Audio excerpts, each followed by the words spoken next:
Okay, now, so before you can even charge a client anything, you need to figure out what your prices are, and your hourly rate, and your worth, and your value, your overhead expenses, things that you need to pay for before you even charge a client. So in this section, we're going to dive into kind of how to determine that. And a lot of it stems from hourly rates. And so we want to figure out how much your time is worth and the value you bring to the table, and then also dive into what you need to pay for each month, and also equipment, things like that you're going to add into the prices as well.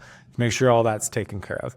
So we want to establish our baseline. So calculating our costs, which is what I was saying about overhead costs. You've got equipment, workspace, administrative costs. These are all things that we have in our business at Tyson Media. And starting out, you don't have a lot of costs. You might work out of your home. You probably have all of your equipment paid for. You maybe have some subscriptions for softwares that you pay for, but the majority of the things, you don't have a lot of overhead, and that's great. That's healthy. But if you want to scale, if you want to get to the point that we've gotten at Tyson Media, you're going to end up with a lot of overhead expenses. And then you got to balance that, like, how much am I charging and trying to stay competitive and not price people out, but also not be too cheap that you're just, your business is going to fail. So I've provided some examples of just the ways that you can dive in the PDF to kind of determine your overhead costs. And then we want to look at like what you're going to pay yourself. So we've given some examples about that as well. If you need to make $5,000 a month and you work 160 hours, that's $31.25 an hour. That's pretty low. I would say you would want to make more than that. But this is just to give you an example. So you can take any number and just break that out. And this is your baseline, right? That's what we're trying to determine here. So we're taking like this $12.50, we're adding the $31.25, and then we're going to add this $10.94 and come up with a price that you need to charge, and then we're going to add in some profit. So now we've got some profit margins. A typical margin is 20 to 30%. If we're really healthy, we're 50%. But the majority of the time with the way the video is going, you're going to hit that 20 to 30%, and that's great because you want to have money to invest into your business, to buy new equipment, to hire new people. So having that extra money to actually do that is where we're going to head. A pro tip is just to research your local market as well, see what other people are charging. I'm going to show you what we charge so that you can kind of determine when you get what happens when you get to a certain point in your business. We'll get into that later. So then step 2, we're going to talk about the value that you bring. So that's worth something, right? So your rate should also reflect your years of experience, your expertise, your creativity that you're going to bring to the table, things that you can't really put a number on, but it is value that you add. And so you need to put a number on it. So ask yourself, how much is my work worth to my client? So what is a client going to make off of what you do? You need to determine that. What is your experience level? How long have you been in the business? How much have you learned through the years that you're going to bring as experience to your client and be able to offer them? That's going to be worth something as well. And then are you consistent and trustworthy? Are you going to deliver on time? There's a lot of value in that. And that's overlooked sometimes these days, is that when you're always on time, that's worth, a client will pay for that, right? And that's part of building your reputation to get to that point. So do this exercise and write down 3 reasons your work adds significant value to your clients. Keep these reasons in mind when setting and justifying your rate, okay? There's pros and cons to hourly billing. Pros are flexibility. They're paying for exactly what they get. So, and this can be appealing for one-off projects, right? And then there's transparency. They can clearly see where their money's going.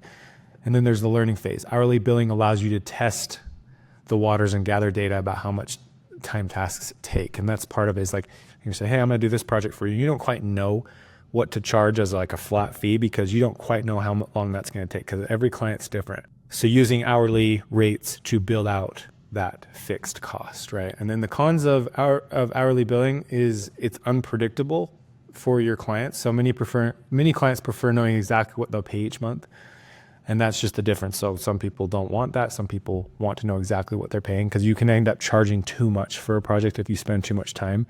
And that sucks for a client to see. Another con is that it can complicate margins and create inefficiencies. That's also something you have to balance as a business owner, is using hourly in a way that doesn't complicate your margins.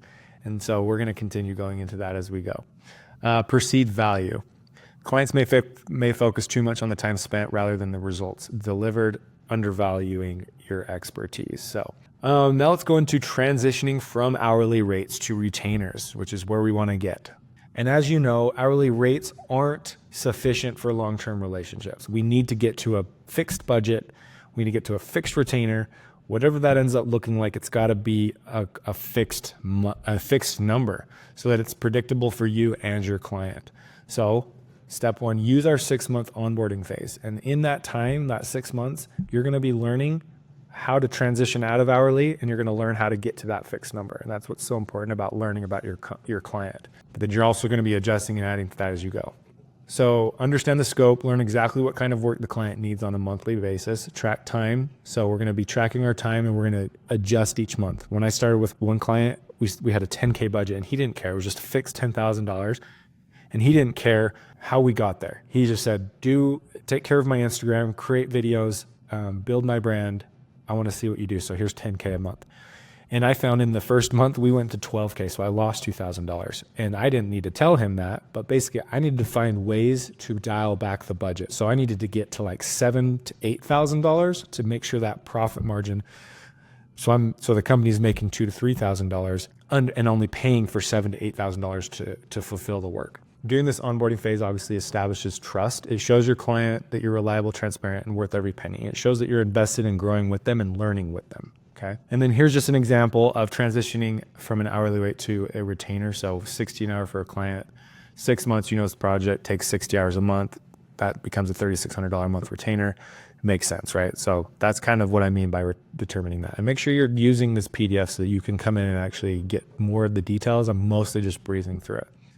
So once you figure out that, you're going to propose a retainer. And so once you figure out that, you're going to say, hey, we're doing this many hours a month. If you want us to stick to that, does that make sense for your business? Then let's just make it a fixed monthly retainer. Some of them might say, hey, well, actually, I don't think it's always going to be 60 hours. It might be 40, it might be 60, it might be 80. I mean, it's like, okay, well, let's set that $3,600 and stay within it. So you might sometimes spend $2,000, $2,500, but you're going to spend something, but you're also not going to go over budget. So you're going to multiply the monthly hours by hourly rate and buffer for unexpected work if needed. So you can add a little bit of extra, a few hours just to make sure that you're covered.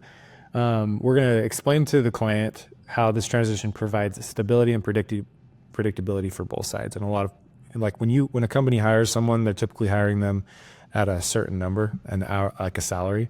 And so we just want to talk about that. Like if we're building a long-term relationship over a year, we're going to say, hey, you're going to pay someone $80K a year. Let's divide that out. You're going to pay us $80K a year.